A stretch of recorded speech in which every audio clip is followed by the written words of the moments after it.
De président en président, les Français se retrouvent le soir du 31 décembre devant leur écran, qu'il soit désormais télévisé ou portable, pour entendre le chef de l'État formuler ses vœux pour la nouvelle année. Les présidents de la Ve République ont tous souhaité moderniser l'exercice, en différé ou en direct, discours longs ou très brefs, changeant de décor, parfois de ville, debout assis. Mais si la forme a souvent changé, le fond reste à peu près le même, sauf lorsqu'il s'agit de faire passer des messages. De Charles de Gaulle à Emmanuel Macron, voici 6 moments qui ont marqué les Français. 1. Je crois aux forces de l'esprit. Les derniers vœux télévisés de François Mitterrand le 31 décembre 1994. Ce sont les plus célèbres et les plus émouvants, ceux qui restent et demeureront pendant des années encore, les vœux les plus forts prononcés par un président en exercice.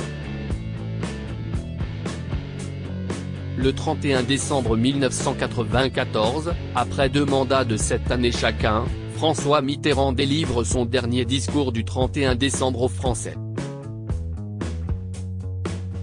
Il se sait condamné par son cancer de la prostate, souffrant de ce mal depuis de longues années.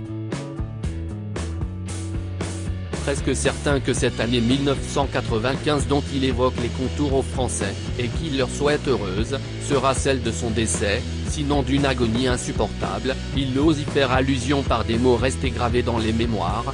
Mes chers compatriotes, je n'apprendrai rien à personne en rappelant que dans 4 mois aura lieu l'élection présidentielle. L'an prochain, ce sera mon successeur qui vous exprimera ses vœux. Là où je serai, je l'écouterai le cœur plein de reconnaissance pour le peuple français qui m'aura si longtemps confié son destin et plein d'espoir en vous. Je crois aux forces de l'esprit et je ne vous quitterai pas. Bonne année et longue vie. François Mitterrand meurt le 8 janvier 1996. Emmanuel Macron, son père Jean-Michel Macron, David de Rothschild, François Hollande. Ces hommes ont marqué sa vie de 4 minutes à peine au compteur, Georges Pompidou détient le record des vœux les plus courts, avec son discours du 31 décembre 1969. Souhaitant imposer sa patte après les années de Gaulle, Georges Pompidou décide de se rebeller contre la tradition. Assis dans son bureau de l'Élysée, légèrement souriant mais solennel, il prononce les premiers vœux de son mandat. Mais au lieu de se lancer dans un long discours comme en avait l'habitude son prédécesseur, qui avait initié cette tradition, Georges Pompidou surprend les téléspectateurs en prononçant l'allocution de Nouvel An la plus courte de l'histoire de la Ve République. Il détient encore ce record à ce jour, 3 minutes et 45 secondes. L'inverse du record du général de Gaulle qui a prononcé les vœux de la Saint-Sylvestre les plus longs. 18 minutes le 31 décembre 1961. Un discours centré sur la solidarité et la fraternité. Après avoir évoqué ceux qui ne peuvent faire la fête, le président fait l'éloge de l'amitié. Rien ne se gagne que dans l'effort, rien ne vaut d'être gagné que dans la fraternité, assène-t-il. Court et efficace. 3. Salut à toi 1975, les vœux loufoques de Valéry Giscard d'Estaing, le 31 décembre 1974. Valéry Giscard d'Estaing est celui qui a le plus surpris, le mot est faible, lors de ses vœux présidentiels. Désirant innover chaque année, le président de la République n'a jamais vraiment réussi à atteindre la modernité, y mettant pourtant tout son cœur. Pas avare de mise en scène, celui qui était alors le chef de l'État le plus jeune de la Ve République a régalé les Français pendant 7 ans, au coin du feu, seul ou accompagné, bouquet de fleurs sur le bureau, arrivant en marchant du fond de la pièce. Son imagination s'est beaucoup emballée. Valéry Giscard d'Estaing, époux et père de famille le cru 1974, le premier, vaut son pesant d'or. Assis devant le feu de cheminée crépitant, Valéry Giscard d'Estaing accueille les Français dans son salon.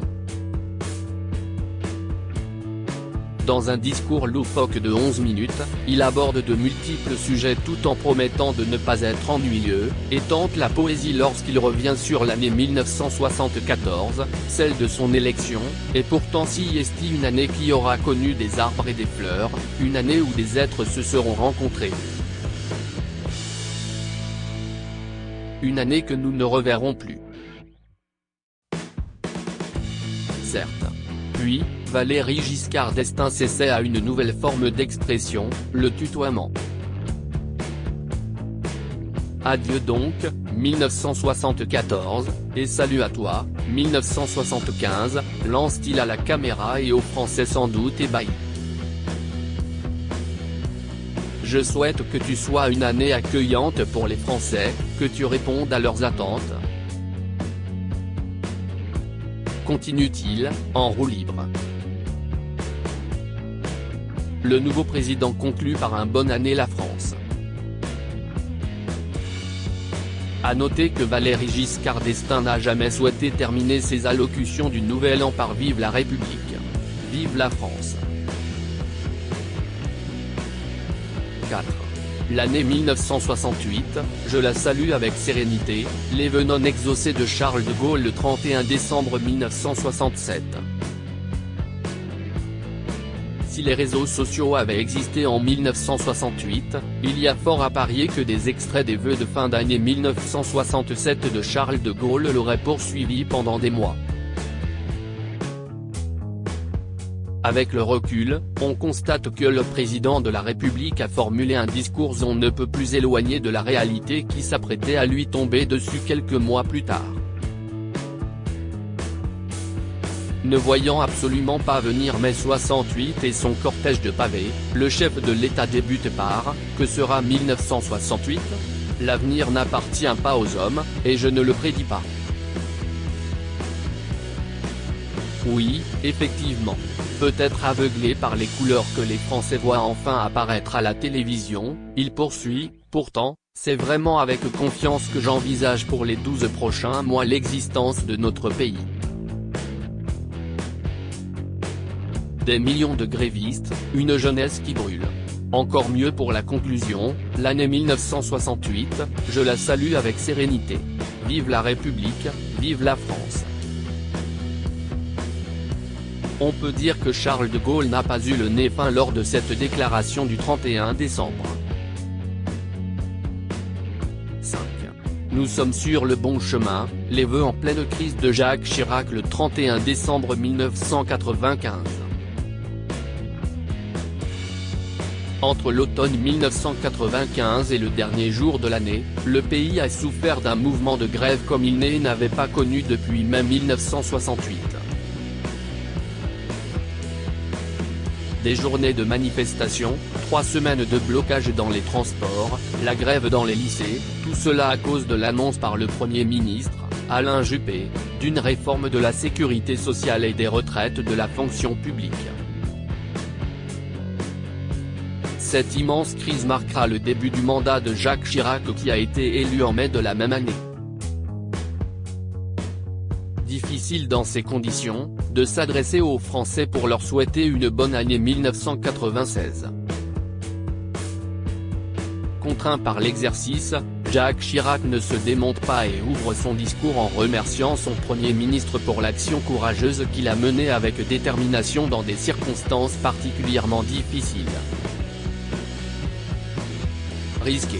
Jacques Chirac aborde ensuite la crise, au bout de 3 minutes, pour appeler les Français au dialogue et chercher le positif dans la colère du peuple. Des millions d'entre vous se sont levés très tôt le matin, déployant imagination et volonté, simplement pour arriver à leur travail. Nous sommes au début du chemin, mais nous sommes sur le bon chemin, conclut-il. Celui qui mène à la dissolution de l'Assemblée nationale de 1997. Jacques Chirac incarnait l'élégance à la française 6. Un 31 décembre pas comme les autres, les vœux d'Emmanuel Macron, en pleine pandémie, le 31 décembre 2020. Si est seul devant leur télévision que les Français ont probablement, pour la majorité, passé ce réveillon. Après une année 2020 éreintante, avec confinement, port du masque, autorisation de sortie, loisirs inaccessibles, familles séparées, interdiction de se réunir, et surtout tant de morts déplorées dans presque chaque famille de près ou de loin, les Français n'ont pas le cœur à la fête et ne sont de toute façon pas autorisés à se réunir en masse. Emmanuel Macron, affaibli lui-même par le Covid, marche sur des œufs, en ce 31 décembre 2020, accusé d'avoir géré de façon plus ou moins ingénieuse la pandémie, et se sachant attendu au tournant par l'opposition et le personnel soignant au bout du rouleau. Je suis sincèrement convaincu que nous avons fait les bons choix au bon moment et je veux vous remercier de votre civisme, annonce-t-il lors de ce discours qui se veut tourner vers les Français et le courage des professions qui ont le plus souffert des conséquences du Covid-19. Le président de la République en profite pour tourner la crise en une opportunité de renaissance, et annonce une année 2021, pleine d'espoir. Oui, cette année 2020 ne se résume pas à l'épidémie même si celle-ci a changé nos vies, assène-t-il. Crédit photo, Elliott Blondet-Poul.